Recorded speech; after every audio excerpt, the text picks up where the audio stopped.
that your first pregnancy is nerve-wracking and those ultrasounds can have you on pins and needles. So it was for James and Emily Stark, who found out 18 years ago they were pregnant for the first time. And the news that came after that would lead to a medical miracle. Watch. When Emily and James Stark got pregnant for the first time, Emily had a funny gut feeling. We were super excited. I just always knew in my heart that we would have twins. It was just one of those gut things. I said, okay, it'll be fine, whatever. You know, it said, what are the odds of that?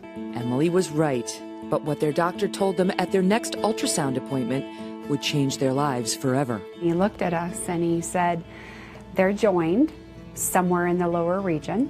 I just remember looking at the ceiling and I tuned out, and James kind of took over from there. Obviously, we knew what conjoined twins were. I mean, you see stories and you read about them. He brought out this, 1,000-page medical book, and he had, flipped through it to conjoined twins, and there's literally 2 paragraphs in that book on conjoined twins. Conjoined twins are rare, about 1 in 50 to 60,000 births. Unfortunately, it's estimated that between 40 to 60% of those births are delivered stillborn, with 35% surviving only 1 day. I think it was always, they will survive. I don't think there was ever a question. On March 9th, 2001, Lexi and Sydney Stark were born, and despite the expected complications, they were healthy baby girls. The girls were squirming, and James went over to Lexi and he said, oh, Lexi, are you having a nightmare? A nightmare that your sister is stuck to your butt? And all the nurses giggled. They were all like, okay, this family is going to be just fine. Exactly 7 months later, the girls went in for separation surgery on October 9th. I carried them down to the operating room and I laid them down and we said goodbye. And I think that's the moment you knew we could be saying goodbye forever, or we could be getting just one baby back. Then came the long wait, but the hospital staff continually lifted their spirits. Every single hour, this nurse came in and she gave us better and better and better news. And the same nurse all day. All day. My guess is she wasn't going anywhere no matter how long it took. And then finally came the words they were waiting for all day. She came up and she said, we have 2 babies. And the room just started exploded. Screaming. Just you could hear that, woohoo, 2 babies. The Stark twins no longer shared body parts, but they would forever have an unbreakable bond. Wow. Please welcome Emily Stark and James Stark. Incredible. Is it emotional to see that? It doesn't go away, and we got the fairy tale. So that's the piece that we know the ending so far. Right. And in the beginning, is it true you chose not to tell your friends? You're at the baby shower and you didn't, they knew twins, but they didn't know conjoined twins. Yes, it was so hard to verbally say it. So it took a little bit. I'm a process thinker. If you're a good friend of mine, you know I'm a process thinker. So it took time to kind of really settle in the fact that we were having conjoined twins. And so where were they conjoined, and how complex did the doctor say it would be to separate them? They were conjoined at the spine and the spinal cord were both joined. And then they shared some intestines, and then obviously their butts were stuck together. And I mean, they knew they could do it, the doctors knew, but they were thinking paralysis was a real option. Right. They never gave numbers, but they said, worst case, paralysis, maybe colostomies for the rest of their lives. Oh. So they didn't have the surgery until they were 7 months? Yeah. Right. So can we just talk about those first 6, 7 months? Like, what did the clothes look like? How did you handle that? Well, lucky for us, they stayed in the NICU for 17 days, and those nurses put them on a feeding schedule. So they came home on a eating and feeding schedule of 4 hours. And what we did is a onesie. And so essentially you put the onesie over the top, and where they were joined is where it'd come up and snap. So 2 little legs came out of each hole. Mm-hmm. And so we did that. So you had like a 4-leg onesie? Well, right there. When you sewed it together? Actually, my mother-in-law sewed a few things together because I was adamant that when they came home from the hospital, they'd be wearing pants. Only because it was harder, I'm sure. But she sewed things together. It just took too long to get them in those kinds of items, and so we typically just went with the onesie every day. Aww. Yeah. I know you couldn't breastfeed because We tried. You know, one would have been, yeah. We tried. Like so many challenges that you had to deal with. We did the pump and fed them that way. But what we realized is if you put a pillow on your lap and you put the girls on it, you could see them, and then you could feed both of them at once. And the cool part is one got a bath, the other got a bath. Right. You fed one, why not feed her? Right. You know, and so it became the double wide singleton. So we feel like God gave us a handle on twins really easily. You refer to the separation operation as what? Can you tell the audience what you call it? My best friend, he's a sisterectomy. It was a sisterectomy. And now we can laugh about it because we know they're well, but that must have been the hardest day of your life while you were waiting and waiting and waiting. You know, I think it was harder the 2 weeks prior to that because we had done all the prep surgeries. We had done so many things to get to this day. And about 2 weeks prior, I looked at James and I said, are we playing God? Are we messing with perfection? Because we could keep them together and we could keep them, but are we messing this up? Mm-hmm. And that was my moment of, we could really be messing this up. But you, from what I read, realized you are in charge of making these decisions for your child. I mean, that's one of the things you want others to know, right? Like, James, you tell me that parents need to feel empowered in these moments. No, I mean, they're your children. It's your choice. I mean, you don't let anybody make that decision for you. And we spent 4 or 5 months before they were born making these decisions, and then another 6 or 7 months making these decisions.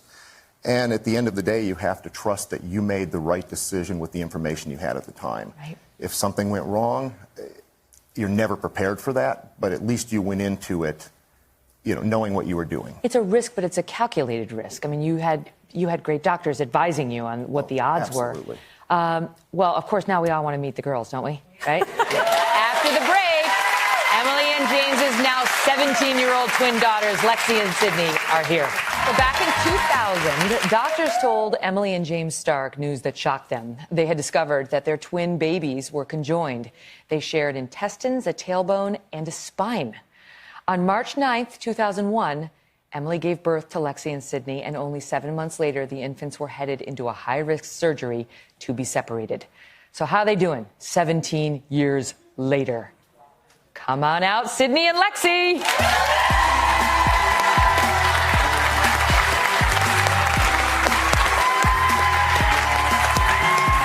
Hi, Sydney, right? Hi. Thank you for being here. Thank you. Hi, Lexi. Hi. Good to have you. Yay. Have a seat. So happy to have you here. Thank you. We're so glad to be here. How adorable are your parents? Oh my God, they're precious. The best. We are. Okay, so you don't have any major health problems as a result of this? No. Thankfully, no. Not any lingering effects of this at all? We have been very blessed to have only minor scares. Now, what about, do you have a big old scar from the separation? Yes. Yeah, we have scars on our back, and then from the colostomy, we do have scars on our stomach, so you can see when we wear stuff like swimsuits, but it doesn't bother us too much at all. I was saying to your parents during the break, I would think this would be the most fun reveal ever. When you're meeting a new person, like, hey, guess what? You know, right? I mean, like, are people stunned when they find out? Yeah, when we tell them that we only have, like, one butt cheek, and they're like, really? I didn't even notice. And it's like, yeah, we get the whole, oh, I had no idea all the time. So is it true, you have very different personalities, yes? All right, now, who's the outgoing one? We both are outgoing in very different ways. Yeah, it depends on the situation. Okay. And so, like, is there one who's, like, more of an extrovert and one who's a little bit more of an introvert, or one who's, like, bigger and one who's a little quieter? I tend to go for it first, and then she will after me. Is it true that when you sleep, to this day, if you take a nap together in the same bed, you revert to your... We call it conjoined twin position, where we both kind of go back into like this back to back with her nuzzled right Like, here, I love her head. And that's how they were? Yeah. No, it's 100% how they were. And when they're super stressed and you walk in their bedroom, you're like, oh, they're stressed because they're back in that position. Oh my gosh. Does it make you feel better to get into that position? It's just a comfort position. Yeah, and just really. being by her, putting my head on her, just is, it's so calming. Oh my gosh. We've heard about twins having senses, you know. Sometimes you hear about like a mother and a child having it, and sometimes you hear about twins having it. So you have had some of those experiences, yes? Yeah, for sure, for sure. Like how? What has happened? We were probably 5 or 6, and I was in the hospital, and I was getting a shot, and it was a painful shot. And I was unbothered. And my parents were on the phone, and my dad was telling my mom that my sister was freaking out, and she was in tears and hysterics. And I'm just getting the shot, and nothing's happening. She was in a totally different place. Oh, yeah, like nothing was happening to you. And I was at the hospital. So we were in complete different areas, and she was. And what about like if one of you is upset, does the other one? Oh. Yes. So in situations where I get upset, or when it's a upsetting situation for me, sometimes I won't get upset. Like, I'll just kind of be like, oh, it's not a big deal. While she's over here like, that's so awful. Oh, my goodness. And she's like freaking out for me. And I'm like. And do you ever not know why you're feeling upset? And then, sometimes I do, and then she'll come home and she's like, oh, I had a bad day. And I'm like, there it is. can you imagine? I guess it all evens out in the end because some of your bad days go to her and some of hers go to you. So it's not like having the double bad.